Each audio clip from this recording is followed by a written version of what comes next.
Want to know what the movers and shakers of New Hampshire's performing arts are thinking?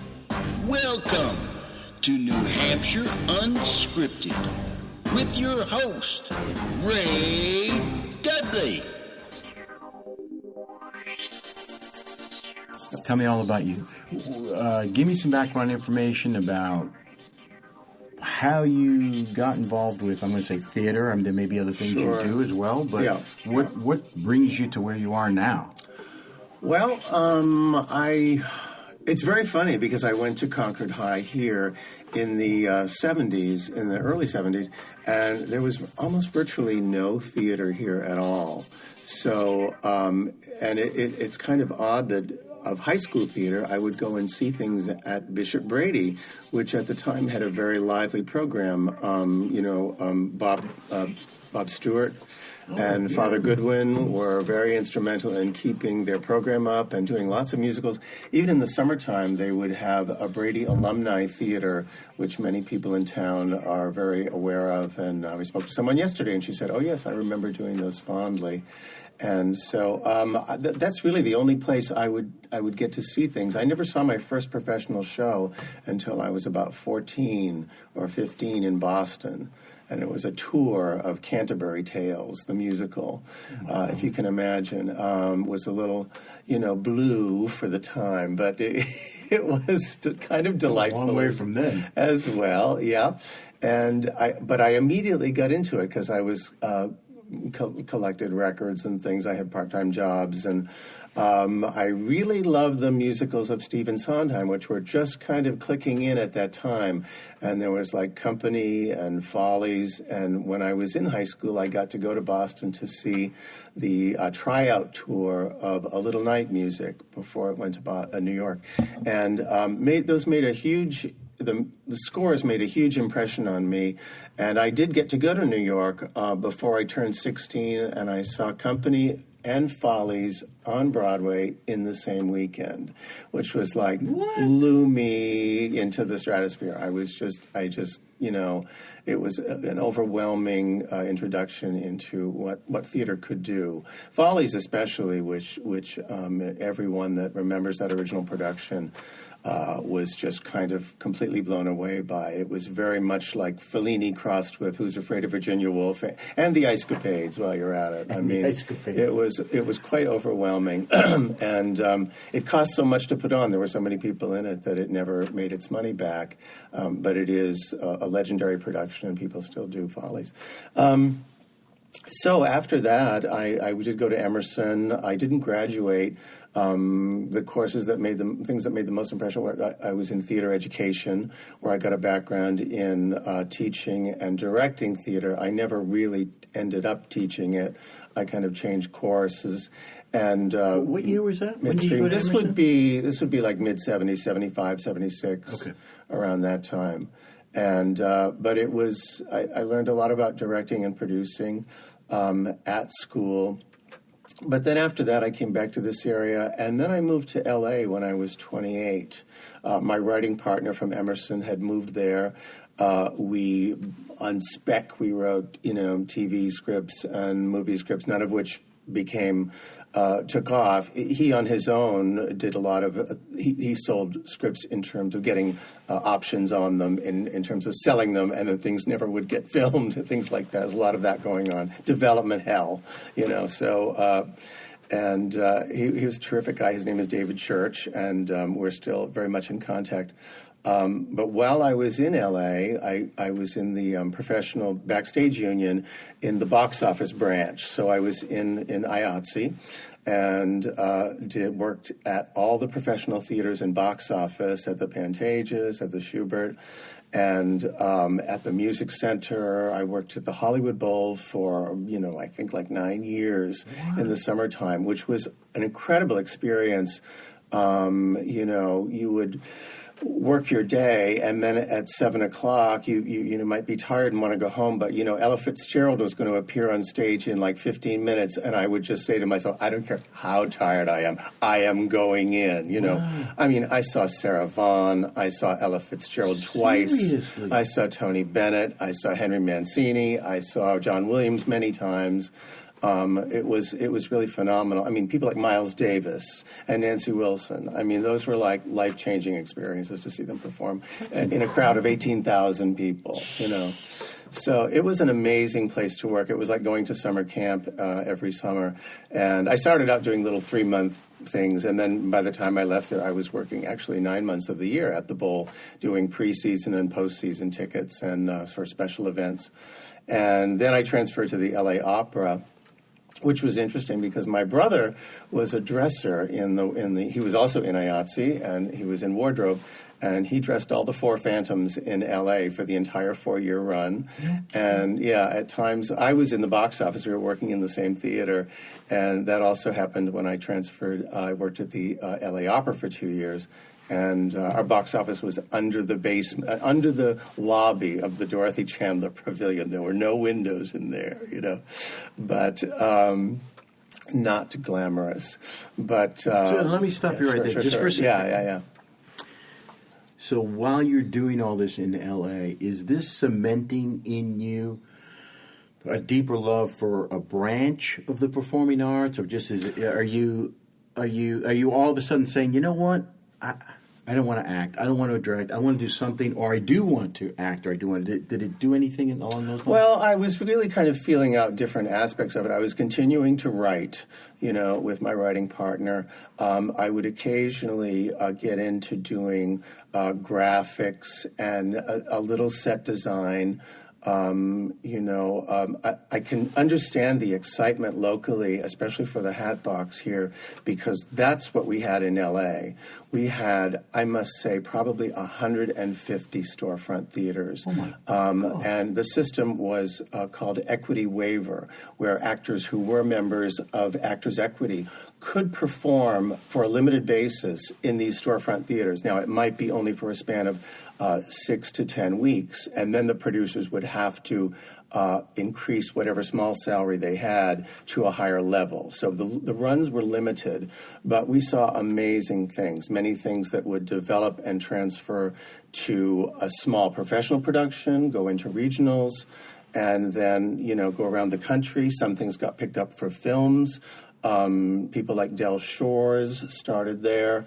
Xanadu, the musical, started as a storefront show in L.A., things like that. But then great people from New York, like Tom Ian and Ron Link, and, wonderful actors who were in the late 60s, early 70s off-Broadway world would come to L.A.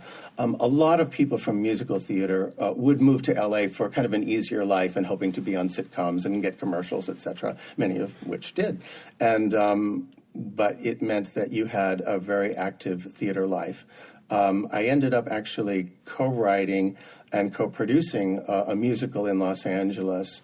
It was directed by a woman who was in the original cast of A Chorus Line. Her name was Kay Cole. And we had a cast of 12 equity actors, and I think one who was not. So the level of skill was tremendous that you could bring to a production. It was a Christmas show. It was a cross between actually a Judy Garland live special and The Twilight Zone. Many people have said, what's the difference? But anyway, but that was kind of the point of the show. It was called Judy's Scary Little Christmas. But it's since been published by Samuel French, and it's done around the country every now and then. We have about, every other year we might have a production of it somewhere.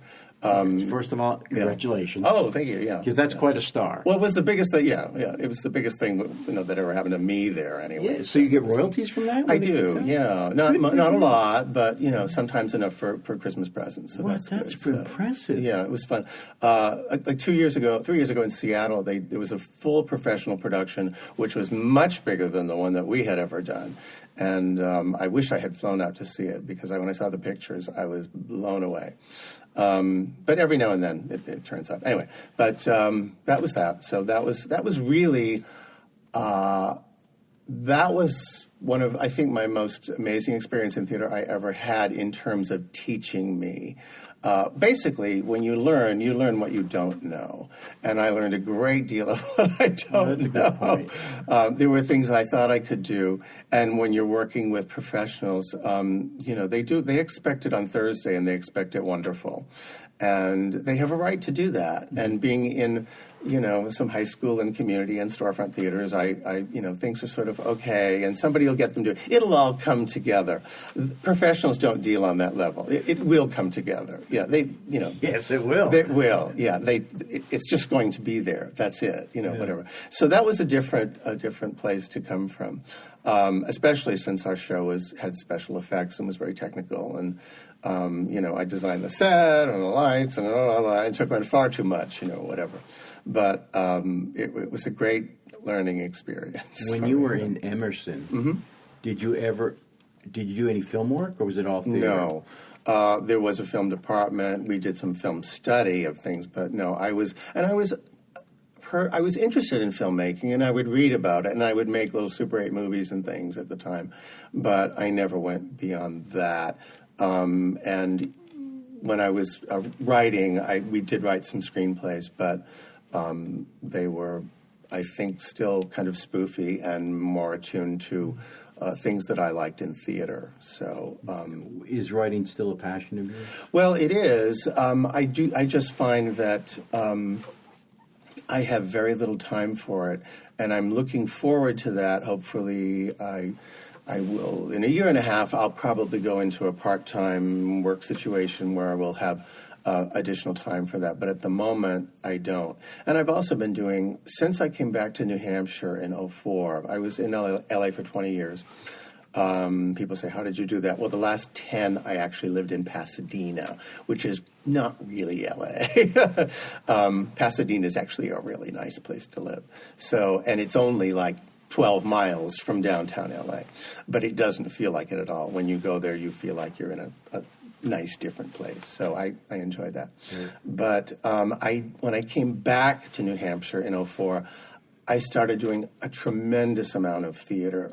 In those 20 years, the situation here in New Hampshire had exploded in terms of the number of groups, in terms of the activity going on, in terms of the quality. The theater awards had just kicked into being.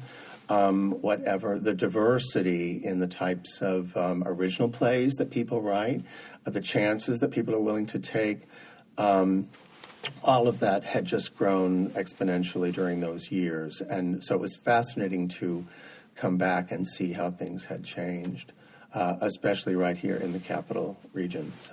So your time in L.A., I'll rephrase the question I asked earlier because I think I made you jump over it.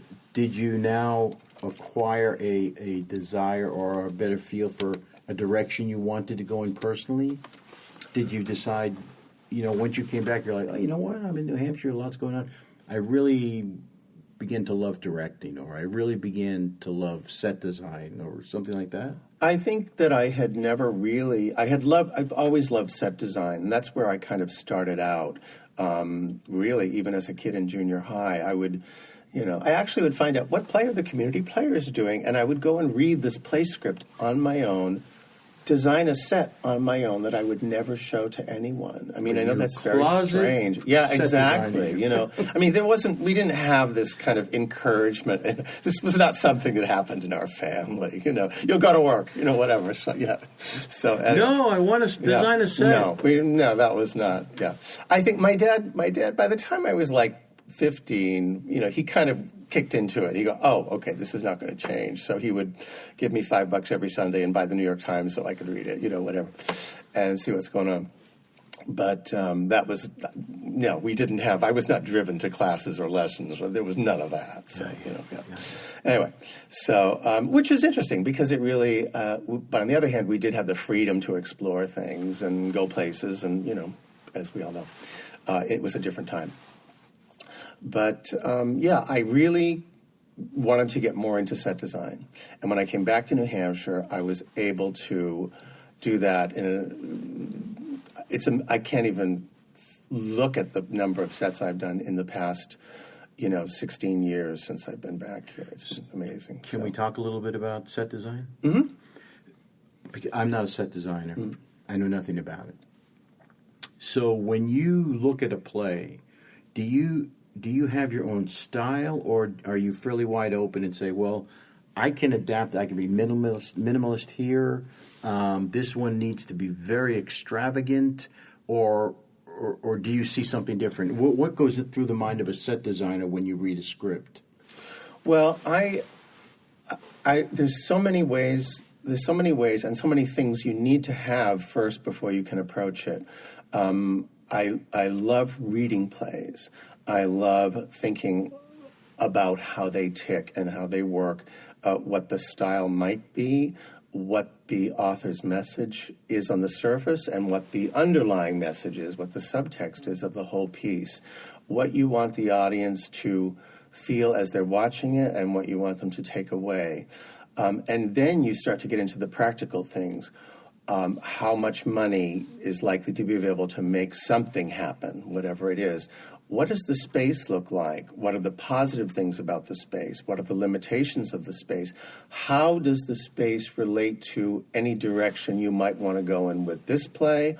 Or is the space completely, wrong for your immediate perception of what you might want to do with this show? And if that's the case, you may want to take a whole other tack on it.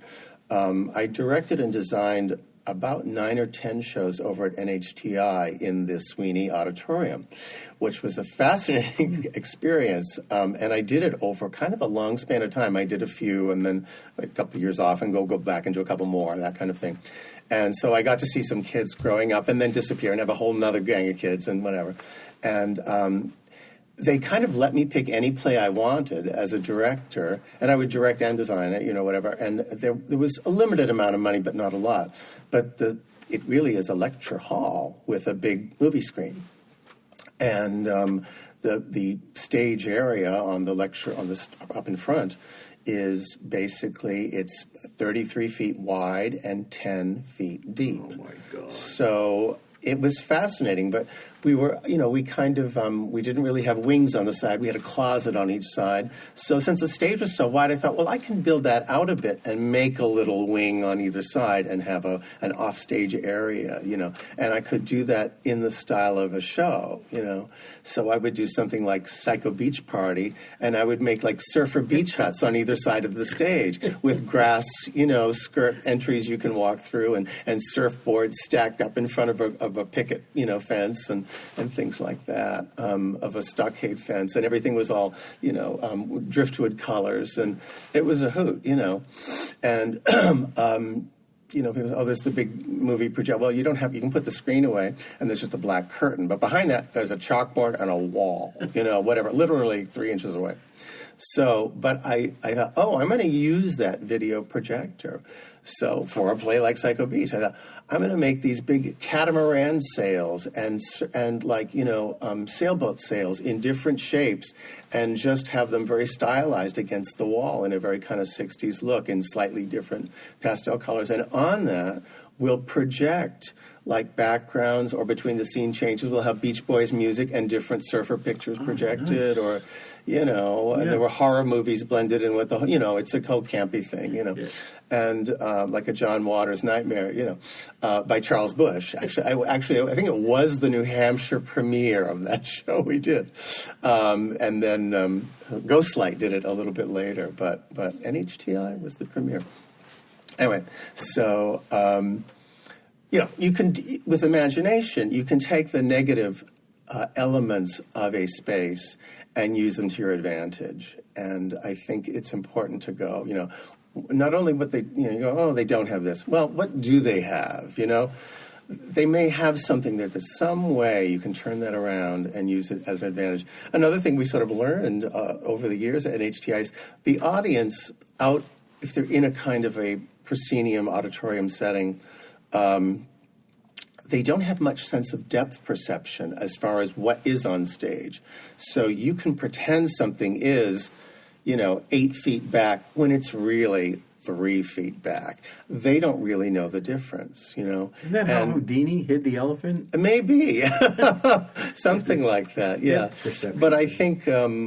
I mean, true designers, they get into it, understanding a sense of scale and depth perception and how you can play with it, if you want to.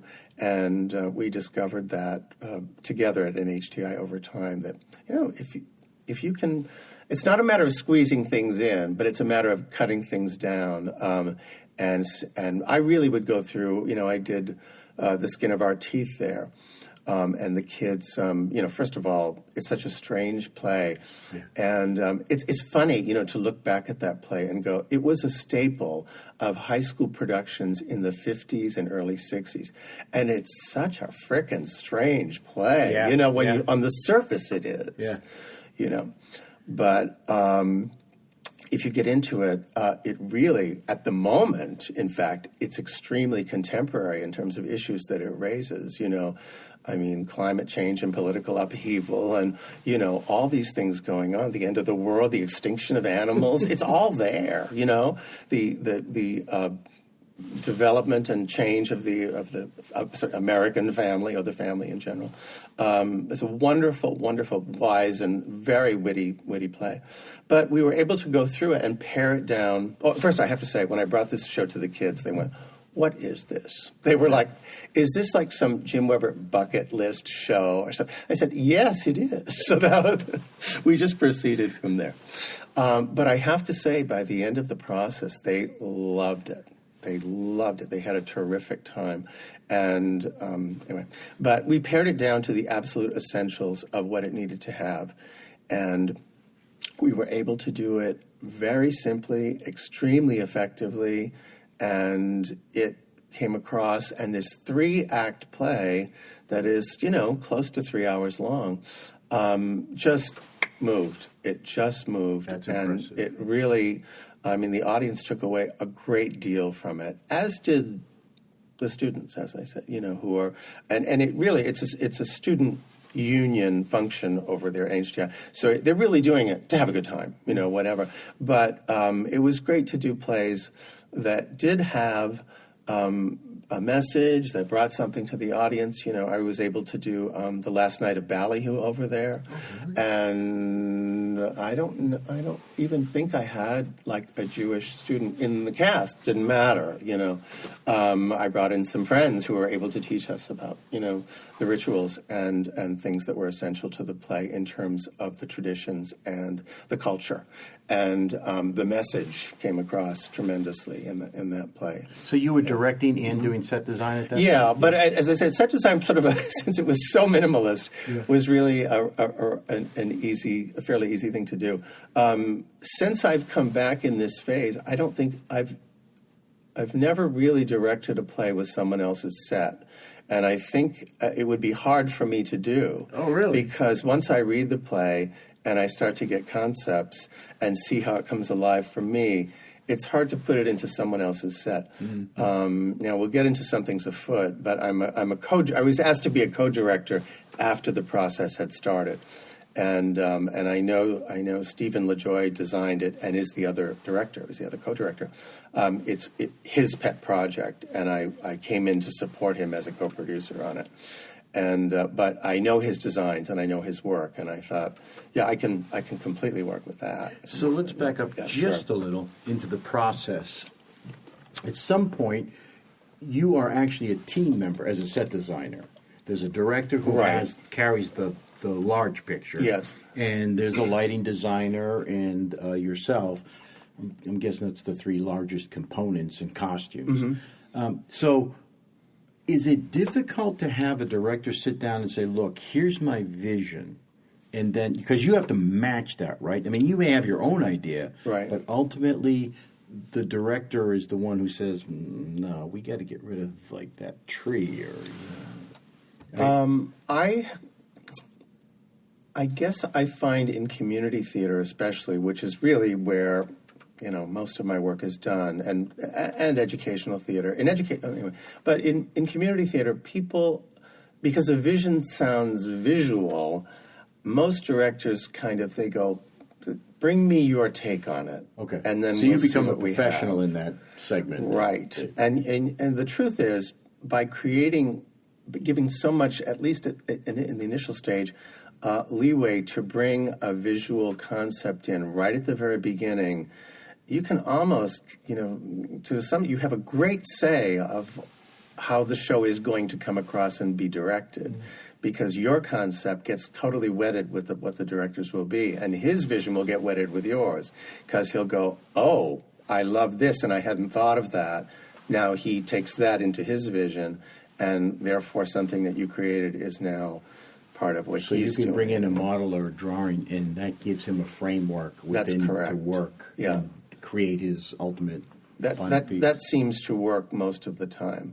In educational theater, I find, especially now I'm doing some work at Pinkerton Academy, and they have some amazing teachers down there, and they are very, very interested in bringing a concept to the designer, and but then collaborating with the designer in terms of coming up with a complete visual approach to the show.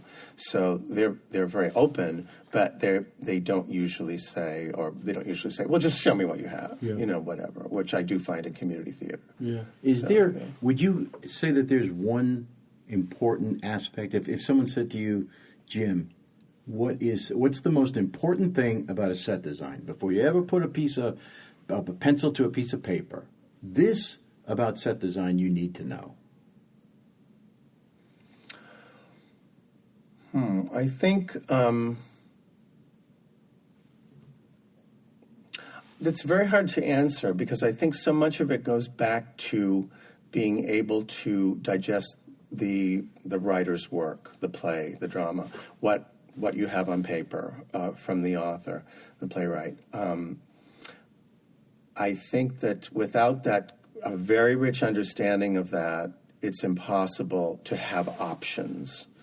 And is it important to you to be realistic when making a set? I mean, is that a component? I mean, because you could be minimalist and there's nothing hard to do except a couple of cubes. Right. No. I think that's determined by either the concept that you, the designer, come up with, or how the director wants to approach it. They may say, they may be doing, I don't know, let's say like something like Tally's Folly, or something that could have, it's in a realistic place and maybe a realistic time, but they want it to be more lyrical and poetic or something like that, and they may want it to look like a certain painter's.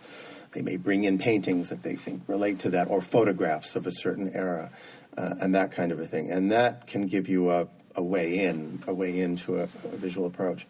But I think there's almost not a general sense. I really think to be true to the author, which really that, if anything was drummed into me at Emerson, it was to be true to the author's vision. I can see that. And the author's intention. You want to convey that to the audience. That's the whole reason we're there.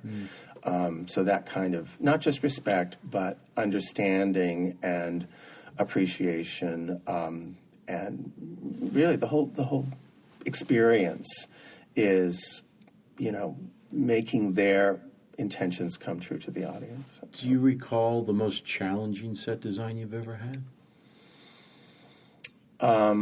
Was there one that you're like, what are we going to do with this? I think... or have you seen a play? Maybe that's... Yeah, I could say... I think one of the most satisfying experiences that I've ever had, both as a designer and director, was Philip Barry's The Philadelphia Story, which is a 1939 play about rich people in, of the mainline area of Philadelphia, Pennsylvania. And but it's in the 30s. It's a completely different time. There was a movie version, and then a black and white, and then in 1940, and then there was a movie version in the 50s as a musical in color. And they set it to the 50s, but they moved the story to Newport, Rhode Island, whatever. But the play it's, again, 3-act plays. I know this is about smoking. I know people in old they would want to give them a break. So you'd be there for 45 minutes or 50 minutes, and there'd be a break, and then you go out and drink and smoke, and then come back for another. I swear, this is the only way probably like certain men would go to the theater with their wives in previous eras. Anyway, if they could drink and smoke. So, but there's 3 acts in the show. And Act 1 is in the living room of the rich people's mansion. Act 3 is in the living room of the rich people's mansion. Act 2 is on the terrace outside, like an elaborate porch or something like that. But Act 2 is split into 2 scenes. It has a scene before they go to the party late at night, and then in the leading act, the leading character, Tracy Lord, gets drunk, and she's at 6s and 7s. And then when you come back after that scene in Act 2, she is drunk, and she goes on a midnight swim with the reporter, and all these things happen, whatever. But again, and then that's the end of Act 2. Well, when I did this for the players, I thought, well, we're not doing 3 acts. That ain't going to happen. So we split the show right down the middle. So we'd have Act 1 in the living room, and then scene change into the terrace, okay? And then at midnight when she goes to the party, end of our Act 1. And then we come back, we're on the terrace after the party, and she's drunk and goes, blah, blah, blah. Then we change back to the thing. So I had to put a scene change in the middle of each of our acts. And I thought, this is a very light entertainment. It's light in a beautiful way. It's light like Shakespeare is light. It's beautifully written. The dialogue is just sparkling and funny, but just it has this enormous amount of charm, and it's high comedy, which we just don't have anymore. So I wanted that feeling for it. So I thought, I think there were like 5 servants in the show, and they each had one line, So I thought, I'm going to have them do the scene change. So I had them do the scene change in front of the audience. Nice. And in Art, they changed it from the living room to the terrace. And then in the second act, they changed it from the terrace back to the living room. But I had them basically appear as though they were making the scene change. I had a whole other crew in the wings who would take a chair from them and then go store it and then give them like a plant stand to bring on, And so you never really lost sight of these 5 servants. They would just go to the wings, hand something, grab something else, and move it in, And this included a grand piano, a wall of pillars turning around, a wall of big curved windows turning around. And it went from, and setting up, for the terrace, an umbrella and a table and chairs and everything like that. And it all happened to music. And I moved the show to the mid-50s because actually costumes would be much easier, for us. To do 30s costumes for with a lot of women is like, you just can't do it. They all have to be made. You cannot do it. So it was easier to fudge the costumes and have costumes in the 50s. And it didn't take much change at all. And these were people whose lives and way of behavior would not change a great deal over that from, let's say, 1940 to 1955, per se. So it worked out. But I used the music of Leroy Anderson, the Bell of the Ball. He wrote the Syncopated Clock and the Sleigh Ride. Okay. Sleigh Ride. And it was light music that the Boston Pops would play and things like that. And it all happened in I have a 2-minute scene change each time, and with the servants and the things whirling around. And they would even bring the actors out, like as though they were inert props, and set them in their chairs. Oh, yeah? Yeah. Light change. Back to the play. Oh, that's nice. And it would dust them off. It was adorable. I mean, whatever. It was almost like a musical, but it was so much fun, and it was a way that it was in the characteristic of the play. We were able to serve our own needs in having 2 acts rather than 3, and we were able to do it in a fun way that made it entertaining and go along with the spirit and tone of the show. Do you watch productions and watch some of the scene changes and just bleed from the eyes thinking, what were they, why are they taking so, this is stupid. How did that happen? Who made that decision? My partner, Dave, and we act them out in the kitchen at home. Like, where is that box with the silverware? Things like, So, yeah, I do. And it boggles the mind when I sometimes go to anything I say, I feel like I'm going to be kicked in the teeth. It's like a show opening on Friday, and it's a musical. But multi-scene shows, you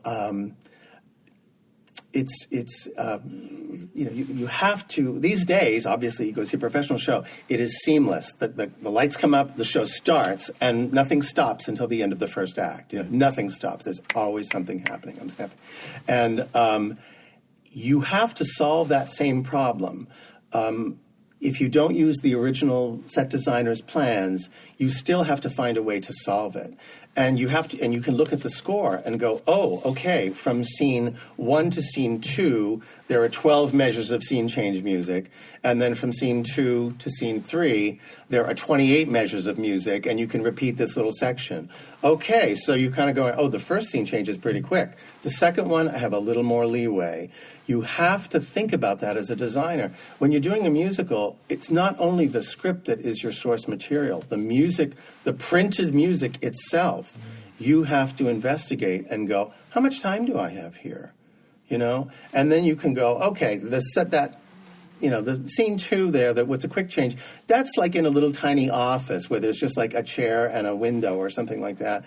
There's nothing else. It's not a ballroom. There's not going to be a number with 28 people running on or something. Mm-hmm. But then you go from that little office to the ballroom and you have more music. They obviously planned it that way to get to the next big scene. So, you have to think that through very carefully, and that has to be that's the designer's job to solve that for the director. It's not up to the director or the cast or the dressers and the stage managers backstage to fix that and go, oh, well, we for the scene 2 for The Office, we created this set. It's too big. It takes 12 people to turn it and bring it out. It's like, no, it can't be that way. It has to be something very small and simple so you can get out of that scene into the bigger one that's coming. Yeah. You have to keep looking down the show and going, what's coming ahead? What can I reuse? What can change from one thing and then be reused into something else, Yeah, I know as an audience member, it's agonizing to sit through when it goes dark. Mm-hmm. And you don't have a clue what's going on. Right. And it's just quiet. Yes. Or maybe somebody bumps into something back there. Right. And you sit there and you wait. Yes. And you wait. Right. And you wait. Yeah. And I'm thinking, what? Did they not prepare for this? Right. How do they not see this coming? No. That really is a matter of the designer and director right at the beginning, not sitting down, and maybe with the musical director to tell us, what can we do musically to make this happen? They have to think through the whole show, second by second by second by second. Not to go too much into Something's Afoot. We have a scene change. We have a costume change in the first 10 minutes, where 6 people change their clothes. 7 people out of 10 change their clothes, and the stage is never dark or bare or something is not happening on the stage, and everything that happens is integral to the plot. Music is playing, and it's time to music. It can't be stretched or changed or weighted. And there's one of the leading young actresses in it. She has 30 seconds. She has to pop her head back on, sing one line, go back out, 30 more seconds, does the same thing again. So she has 3 blocks of 30 seconds to not only change from a full dress outfit to full evening wear, but when she pops out, she's in a bathrobe each time she pops out, and that happens exactly in a span of 2 minutes. That kind of stuff makes me crazy. What's an author thinking? Yeah. Well, actually, they really are thinking, because in this show, it serves a point. It serves a point because the rich people are like, they're all dressing for dinner and they're all excited, and we see them all arrive with their travel bags and their golf clubs and hat boxes and luggage and things, and wearing their travel gloves and furs and whatnot. And then they go upstairs and things are still happening with the servants and the people, the other guests are popping out and doing this and that, and then they all appear at the top of the stairs at the end of, and they're all in evening wear, and then they all come down, grab a glass of sherry, and toast the audience, and that's like bang.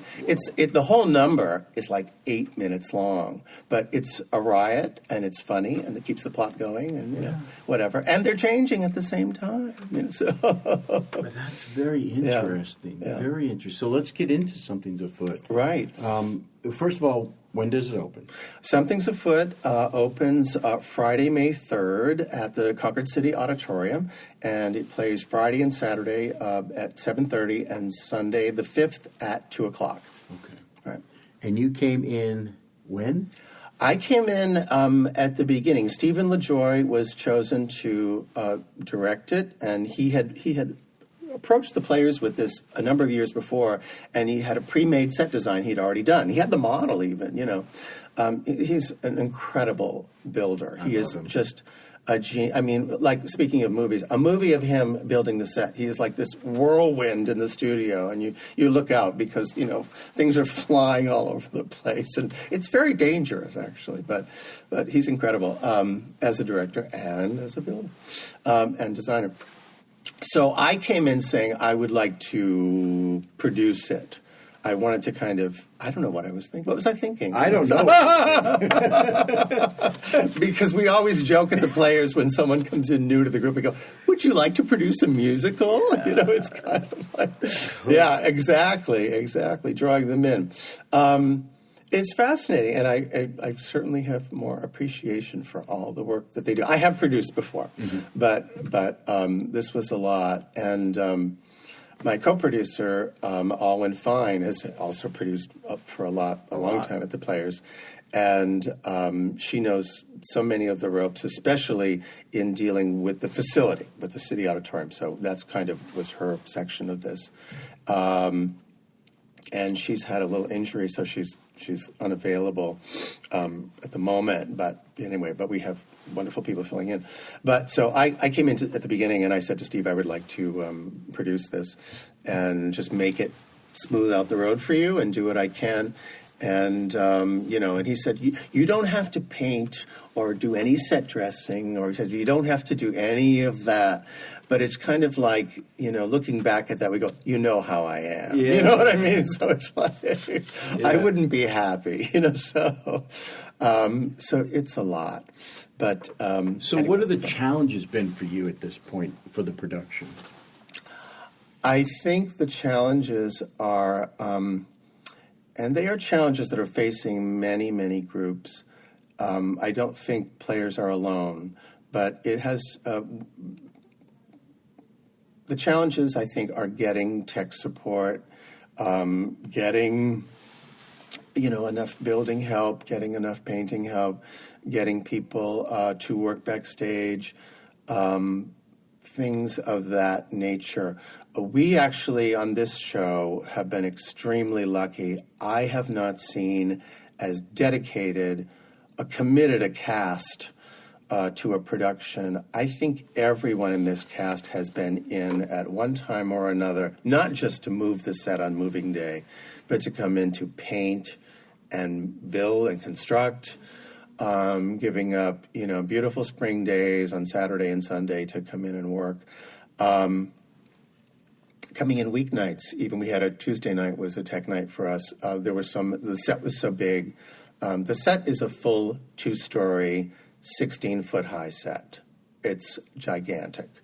And it has a stairway that goes up and turns and up and turns and up and turns and has antique railings and spindles all the way up and everything. It's amazing. Has hand-stenciled wallpaper, has wooden panels with beveled edges that are all actually made out of painted foam. It's beautiful. And this is Steve's design. And Steve is a professional, or one of the things he's been professional in his career is building antique houses and restoring stairways and woodwork in homes, and he knows all about that. It's amazing. And this is the kind of house you don't even see anymore. It's just incredible. So he has that eye for detail. He has and not only an eye for detail, an eye for how to construct it in such a way that it can be moved correctly and reassembled. correctly. That's an excellent point. Yeah, because to move it, things didn't come completely apart. Some of the things were still in 16-foot sections, but they would fit through the loading door at the theater. That was pre-planned. They would take 3 or 4 people to move one of those pieces sometimes, but they were planned that they could. So when you put up a sidewall, you really only had to put up like 3 full sections, and it was done. Whatever, and that was great. There are a lot of platforms in the show and steps, obviously, but even the steps and the wooden panels and the wooden railings go around them were all modular. They came apart in larger sections, so they went back in larger sections. But it did take almost 2 full days to reconstruct the set this past weekend. And I knew that it would. We allotted for that. We were lucky to be able to do a Q2Q last night on Sunday night, which I did not expect would actually.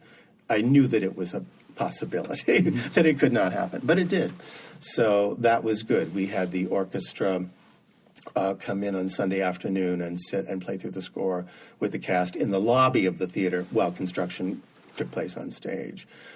We often planned multiple rehearsals. Things were going on in one room. At the studio, we basically constructed the whole set and put it up. I was going to ask you if you had it early. And it was up so early. I mean, it was up like 2 days after auditions. It was amazing. People started rehearsing on the set. They used the same doors they're using now. It is a huge benefit. It was an amazing benefit and unheard of. But there are special effects in the show. There are people running up and down stairways. It's not, I wouldn't say that it's a farce. It's definitely, it's a wild musical. But it's not about necessarily doors slamming or people coming in and out of rooms, chambermaids coming in and out of rooms. But there's a little bit of that. Anyway, this play is, if I can talk about it for a second. Be my guest. Yeah, okay. It's hilarious. This show, it's amazing that people don't either do it more or know it more. It should be playing at the end of a pier in Brighton, like all summer long, every summer. It's that you really want to have a drink, go see it. It's that kind of a show. Nice. And then when you're done, go to the pub afterwards, because it is that kind of British, hilarious show. I think I don't know if the authors are British or not. I think it started in the U.S.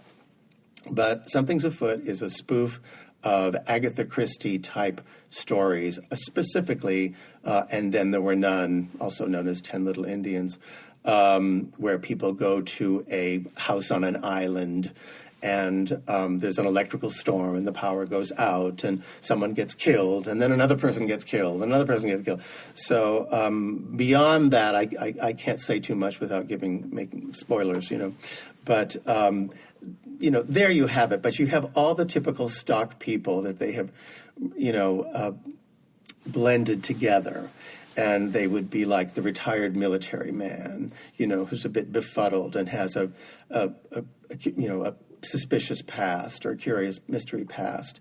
And yet his first name is Shirley. So there's just strange I know where things. those jokes There are. you go, exactly. And there's a woman of mystery who speaks bad French. And her name is Lady Manly Prow, P-R-O-W, Lady Manly Prow. So, and there's the greedy, sniveling nephew who's trying to find the will and hoping that he inherits the estate and the riches of Lord Rancor, and who's searching everywhere, and who's also like an alcoholic and chugging, Tanqueray gin throughout the whole show. The servants are Clive, who's a typical reserved, close-lipped butler, and Flint, who is played by John Conlon in just one of his most wonderful character roles, who is very much probably related to Alfred P. Doolittle in My Fair Lady, who's very much that kind of Cockney dustman type who... has a finger to pinch the ladies and that sort of a thing. I'm sorry, we are not PC. This is like a spoof of a musical British show. Yes, it is. It is in a way. So you have to put all that aside. There will be gunshots, smoke machines, and strobe lights may be used in this performance. So be prepared, you know. And I mean that metaphorically. You've got it all. Yeah. But and then there are the young people who is, you know, the sweet young thing. Who's blonde and curly hair, and then there's the college boy who breaks in the house, and they suspect that he's the murderer, and you know, and he's just kind of seems like an innocent, silly boy, and then they find a gun, you know, whatever, and so all these things come out, and you know, I don't want to say too much more, but it's just the script is a riot. There are a lot of puns in it and spoofy things related to these characters. But it's actually kind of elegantly written. It's kind of actually quite clever and well, it is a window that more people haven't done. Yeah, and there's only like 12 songs in it. It's not, and there were no reprises. I mean, the opening number, as I said, is this elaborate 8-minute welcome number. You know, they say we've been invited to a marvelous weekend. You know, and then things take a turn.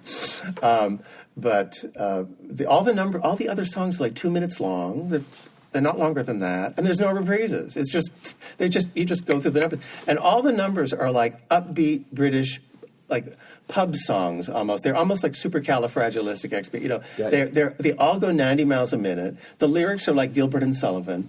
Waylon Bunnell is helping with the diction, you know, with the cast, and the diction is like intense. It's as tough as Gilbert and Sullivan. Oh no, is. really? Oh boy, yeah, it is as tough at times. Wow. Oh yeah, there's a mile a minute song near the end where the author sings about the books that have inspired her, and they just rattle all these names of all these mystery authors off to music, you know, whatever. And but it's very clever. So how, having been an audience member at the Audie, I know the acoustics can be terrible. Mm-hmm. So you bring up the point about diction. How are you finding the acoustics right now? Are they mic'd? Is everyone mic'd? Yes. Because of the lyrics in this show, we decided to do lavalier mics with everybody, body mics with everybody. And I think we only have like one area mic just to kind of pick up in case something fails, that kind of a thing. We worked on the diction to a great deal. But really, the sound design in terms of speakers and how that's all laid out is... our sound person is Eric Hodges, and he's spending an enormous veteran. Yes, absolutely, yeah. And his daughter Tess is playing Letty, the maid in the show as well, wonderfully, and she's a Hatbox alumnus, as you know. Yep. And it's amazing because we've seen her grow up, and then we just saw this point when she was in Pirates of Penzance a couple of years ago. Oh my God, she's wonderful. She's just so, anyway, just a delight. She is so animated as well. Yeah. She has these wonderful eyes that just pop. Yeah. And she's very animated as an actress. I love it. Yeah, and we, speaking of young people, digress for a second. Sure. We have David McNeil, who played Farnsworth in The Farnsworth Invention. Literally a 3-hour play where he was the other character, and he was wonderful. I worked with him a year ago on Vanya and Sonia and Masha and Spike. He was in that? He was Spike, yeah. Mm-hmm. Absolutely. And prior to that, he had been only, I think, in Hunchback. He was in the ensemble for Hunchback of Notre Dame. And but another young person, David he plays Jeffrey, the young college student in this, and his love interest scene partner in this is Rachel Hunton, she was also in Hunchback in the singing ensemble, and she is a first grade teacher, I believe, at Bow, and newly married young woman in her 20s, amazingly talented. We were looking for basically sort of a young Julie Andrews type, and she nailed it to a T. She has a beautiful soprano voice. Her comedy timing and her sense of the whole, the whole piece is it's just right there. I think you will be hearing from this young woman again and again. So thank God. Yes, it's so exciting, to work with. these people. But we have, as I say, veterans. We have we have John Conlon, and Wally Pino is returning to the stage as Colonel Gilweather, the retired, It's worth the quarter just right there. It totally is. It totally is. And he is just, I don't know what to say. I just don't know what to say. And another person who I know is a very serious singer and theater person, and she's on the board of the Players. She's on the publicity committee, is Ellen Berger. Ellen Berger is playing Lady Grace Manley Prow. And I really never knew that Ellen was such a great comedian. And she is, it's almost like a riff on kind of a really dotty Maggie Smith character, to that degree. And Ellen is, if you like Downton Abbey and, people know Maggie Smith, it takes that into another level. And she is just delightful and surprisingly so. And I think people will, and I know she's studied for years of voice at the Community Music School. I didn't know that. Oh, she's great. She's great. I mean, I've seen her in Nonsense 2 and a number of things, and she really, and anything she's in, you just go, that's solid. She is a solid performer. I mean, and in this, she gets a chance to really show her chops in this. And I think people in a number of ways, and there are some surprising choreography and moments at times, but I just can't even go into it. Dang it. Yeah. You bring us right to the I know. I just, this is, you'll want to drink. It's a wacky show. It's funny. I know half the cast. Yeah. And that is... They have to be getting along super well because nobody you've mentioned that I know is like a diva or is any of that garbage that they carry. No, and there hasn't been 1 second of it at all. Yeah. We have Kim LaJoy, who is also a professional actress. She's performed at Brett Jean's Playhouse, and she's married to Steve LaJoy, and she, I think, far too beautiful to be playing, the bohemian amateur sleuth, Miss Tweed, but she certainly is, as far as getting that whole. She's the English Girl Guide leader. She's like Dame. Rutherford, Margaret Rutherford, who is in Blithe Spirit, that kind of stalwart British lady who's carry on and, we're going to make this happen. We won't be afraid of anything and blah, blah, blah. That is, Kim is carrying that off to a T.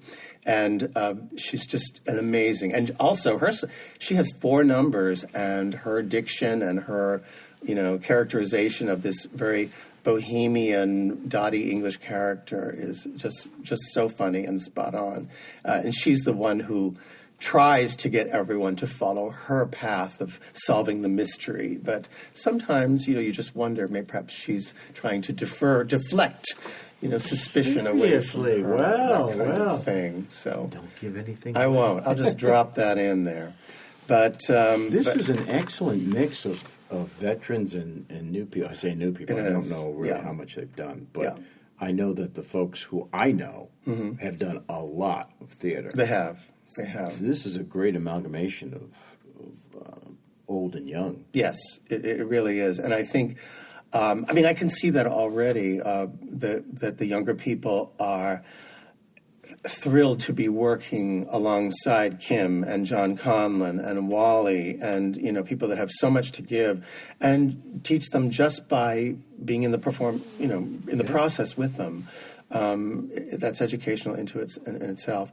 And, some people are new to me, like Jonathan Flower is playing Dr. Grayborn. He's a guidance counselor at Concord High. Really? Yeah, very tall, very good-looking man. Who exactly. Playing a little bit of this goofy country doctor figure. But just nailing it and meshing in perfect. And also, we also have Rob Dion, who is the artistic director of the Majestic Theater. And he's playing what I believe the English would call the twit, who is the greedy nephew Nigel Rancor, who is searching for the will. How did you get him all the way up here from Manchester? Well, Rob has played this part before, I think, and he's I think that they've directed or done the show before once or twice, and so he knows it well. So he kind of knew that this was a little treasure trove of fun, and he was exactly right. He's hilarious, and he is just, if you've ever seen Pee Wee Herman do the tequila dance there, I mean, this runs a close, contender to that, I must say. But yeah, we're getting there. So there's a lot of good stuff here. Yeah. Anyway. Anybody we didn't mention yet? I don't think so. I think we covered. Dano Noble is playing Clive the Butler, and he's a young performer from the Nashua area. He performed at the Hatbox in 1776. Oh, I loved it. That was crazy. Yes, it was an amazing production. He played Robert Livingston in that, and I believe he got to know Tess and some other people who were around that production. And Nora McBurnett is our choreographer, so she was involved with that, and she has that connection with some of the young people as well in the show. And she has certainly been busy with all her, knees up, high-stepping British pub choreography for this show. Some of those people are not young bucks. Knees up is an interesting... Yes. Yep. Well, the knees are up in this one. Not only the knees, but some other parts of the body. But anyway, I'm not even going to go there. So but part of your job as producer, I'm guessing, is to cover a little bit of publicity. Yes. So how is a lot of that getting done? And then are you getting good feedback? I mean, by like pre-sales? Yes, we are actually. I think we're doing okay. Spring is not our strongest slot. It's a nice time of the year, and we really want to. And the Audie's huge. The Audie's huge. But, literally 3-4 years ago when they did Pirates of Penzance, they got about 1,000 people in over the 3 days. I would love to do that.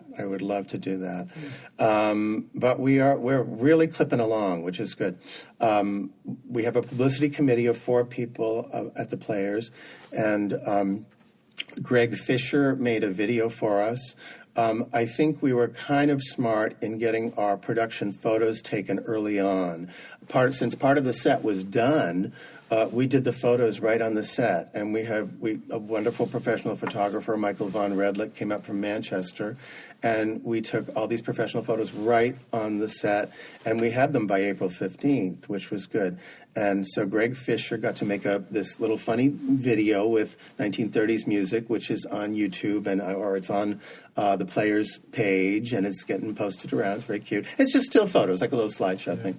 And I did the poster and the graphics, but that's something I did way in advance, and it didn't take time out of production. And Ellen Berger and Alwyn Fine and other people are putting up posters around town. I've been running into stores and posters are already there, so that's a good sign. Nice. And the online ticketing has been a big boon to us. I know it's not new to anyone, but it's doing quite well. And we Players, we have a $2 discount prior to May 1st. So if you can go online today or tomorrow at Concord Community Players, Community Players of Concord.org. Community Players of Concord.org, and buy your tickets online, and you will save $2 off the price of each ticket. Nice. So that's really good.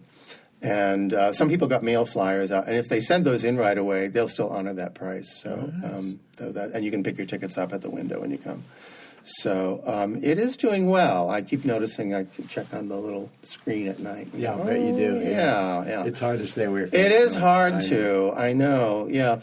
And I think we did speak with the Monitor. I think we have something coming out possibly tomorrow. Is that Tuesday? I don't know. Okay. I think it's Tuesdays. And they had both Steve and I talked to them, so I think there will be something coming out of the Monitor. And that's very helpful. Doug Schwartz. It's huge, too, when you think about that. That's great publicity. Yeah. We pay for a limited number of ads, but and those will help on the final weekend and stuff. So they have these great little things you're doing on Facebook. I love. Oh, yes. They're cute. What a great idea. And speaking of Tess Hodges, she designed those, yeah. And so these were pictures that we had taken, because we thought this is an unknown play. It's not done very often, unknown musical. And so we wanted to get people to know the characters. So what we have is every day we have Miss Tweed's Book of Suspects. It's wonderful. Right. So we have suspect number 9, number 8, number 7, the maid, the butler, whatever. And you go down the line. And little notes that Miss Tweed would write about them to her private self. So she might write, a drunk, or so, whatever, things like that. But it's funny to see, something like that. So it was funny to create them. And Tess laid it all out. It looks like period. It looks like something on BBC or something. It looks adorable. Yeah, it is adorable. So, yeah. So we have one every day, and I think we might only have one left. So I even did one for Miss Tweed herself on Saturday because she doesn't have a suspect page herself, even though she could possibly be a suspect. Anyway, I'm going to keep banging a drum, which I'm hoping somebody hears. And that is, it would seem to me that there is a logical tie-in here with certain bookstores that should be getting involved, because you've got this there. You mentioned that this is a spoof of other types of plays, like 10 Little Indians, and there's movies that have been. I mean, even Clue is kind of a takeoff of this. So, if you were a bookstore, wouldn't you want to maybe see if you could have some sales by kind of cross-promoting this and putting up those DVDs or calendars or books or authors out there? I had this thought with True, and I'm pretty sure that these other plays could use this type of a cross-promotion thing. Well, Ray, I think we want you on our publicity committee sooner rather than later. I think it's a great idea. Carol Bagan also had something similar, but she thought that was a tie-in with shoe stores, which I thought was a great idea too. Yes.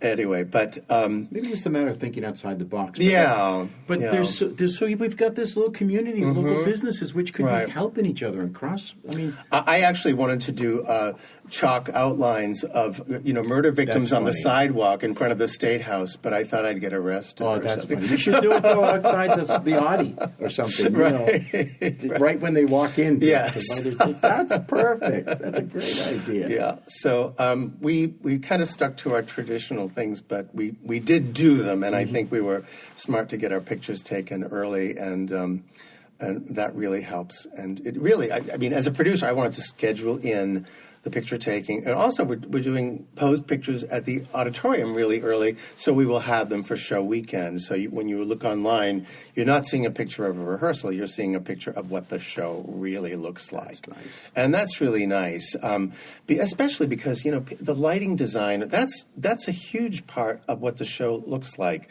And pre-posed, pre-rehearsal pictures, things like that, they might be good, they might be okay, but without the input of the other artists, the costumer who really, the final costumes often look so different or are completely different from what was originally planned. And certainly the work of the lighting designer, and to see those things together on the set, the people looking at, so much of our lives are visual and we spend time looking online, it really makes a difference to me whether I would want to go and see a production or not. I'm always impressed with, Theater Kapow does amazing photographs. Don't they? They really do, and I think it impresses me so much. They're elegant. They're elegant. They're classy. They're individual to that particular type of show. I really think the extra time and effort that is spent, or it seems to me it is, to cue those up and make it happen is well worth it, and it's a good lesson for us to kind of look at and see. I know anytime Kapow puts up a picture, I pause. Yes. I don't care what it is. There's something about it, right? And I just stop. I'm temporarily mesmerized. For like 5 or 10 seconds, I sit there staring at the picture. And very, very often, I mean, certainly for me, it's a play I do not know. You know what I mean? I don't know what it is. Especially if it's I don't know. Wow. But it makes me curious to find out more, and that's exactly, I think, in publicity-wise, what they would want you to do. And I do. At least I may not always go to it, but I have always enjoyed it when I did go, I must say. But it makes me want to see the show, and that's what your publicity photos have to do. Yeah, if you've done it right. You know, absolutely. Yeah. So there you go. I just want to circle back around real quick because you brought it up and we had kind of jumped into something's afoot. But you mentioned lighting design and how it works synergistically with the set. Lighting can kill the set as well. So have you found that you personally, when you're designing set, you need to work very intimately with the lighting designer? Or do you just leave it up to them and hope that they don't ruin what you've done? Unfortunately, a lot is the latter. And I often, certainly, I haven't really, I never really started directing until I turned like 50. So that's, a few weeks ago. But at the auditorium, I love working with Wally as the lighting designer. I think Wally is terrific. And just going back to Philadelphia's story, he would program in, like it was midnight, but yet the sun is coming up and you have an 18-minute scene. He would program it so it would all be on a timer. So the lights would change gradually, and by the time, the scene ended, the sun was up and the birds were tweeting and the light was yellow. It was amazing. But anyway, I find lighting is a very painterly tool of design, and I think it's essential that the set designer and lighting designer are able to work together. It is frustrating at times when I will say, okay, I have this big stone wall, but I really need it to, and I'm putting some vines on it, but I kind of need a gobo of some dappled light coming through branches onto the wall surface or something, whatever, just because it's just kind of this big wall and we need to kind of waste it a little bit or kind of fill it in so it looks more interesting or that it works for the moment. And, so often they'll go, well, I don't have any more specials, I don't have that gobo and, I don't have time to go get one, or I don't want to, we can't afford it or something. So, I would go, well, had I known, I would have painted the dapple light on the wall, which you can't do. But so you really have to team up. You have to find partners, and you have to find people that you're good at working with. Speaking of Kapow, they work with Teva a lot. Teva Young, who's a brilliant lighting designer, and she also does the shows at Pinkerton, and on that gigantic stage. I don't know how anyone does it, but anyway, she's a great partner for them to be able to create a lighting visual structure for the show to work in, But a set designer needs that someone is basically painting your set again, and they need to be your friend. Yeah. Yeah. I have often said that as an actor, if people walk out of the building and the first thing they say is, the set was gorgeous, you as an actor have not done your job. So I would think that it's almost the inverse in your case, where you want people the set shouldn't be so dominant that it overrides the action that's taking place on the stage, right? It's a component, but it's not the show. Do you feel that way? Yes and no. It depends on the show. Okay. And well, like Noises Off, the set is the show, kind of. Kind of. I mean, you need the set to facilitate it all. I mean, it's a farce, but that set has to facilitate the author's, structure and the movement of the show. And something's afoot even more. There's a subtextual thing that I don't want to get into, but the set is kind of dominating, and it needs to be. Because it's more than just a set, you're implying. It's more than just a set. Okay, gotcha. Well, I can see that. In a number of ways. Yeah, it's I can like, see that. I mean, Audrey 2 is more than just a plant. You know what I mean? So that element is, you can make that analogy here. Okay. Yeah. But normally you want people to come out with the meaning of the play, what message they took from it, or the performances that certain characters had things that they imparted that, are important to them, or that things were either believable or things were, working over a theme that was fascinating to them, that kind of a thing. Not necessarily always about how real it is or how, I didn't believe it, but that, the play, the design and the direction, should indicate to the audience what they need to focus on, what is important here, why we're here, and go along with the writer's plot for that. And I think it's the designer's job to go with that. And if people do say, "Oh, the set was overwhelmed. The set was like incredible," then the show may not be directed in the right way or performed in the right way, or even the designer and director may not have worked together correctly to make it that way. I mean, for example, The Skin of Our Teeth. The set does all these crazy things, but the show is not about the set. I mean, it's not the way Thornton Wilder, envisioned it to be, I don't believe.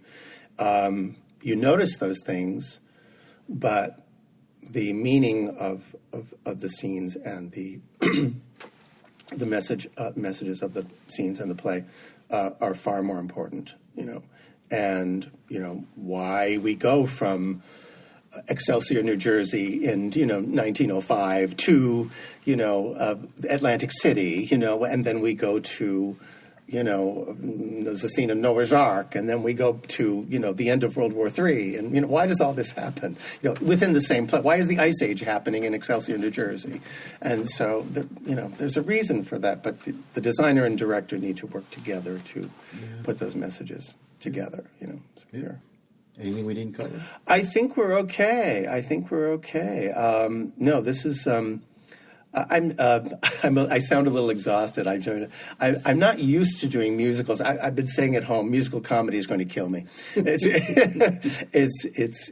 It's a lot. I have appreciation for those that do it. I do. I don't think I'm going to do one soon. But I know the feeling. Yeah, I say this a lot. I really enjoy directing a comedy with 5 actors and one set that doesn't do anything. That's my idea of a good time. You know what I mean? Yeah, I know it well. I know it real well. Well, my friend, thank you for coming in. It was a pleasure. You answered a lot of the questions I had. Because, again, I know nothing about set design. Maybe it came out in this stuff. I don't know. Ignorance. Yeah. Thank you, Ray. No, this was a lot of fun, and I really appreciate the opportunity. And there you go. Another great one in the tank. That one's going off to the memorial. Have a great day.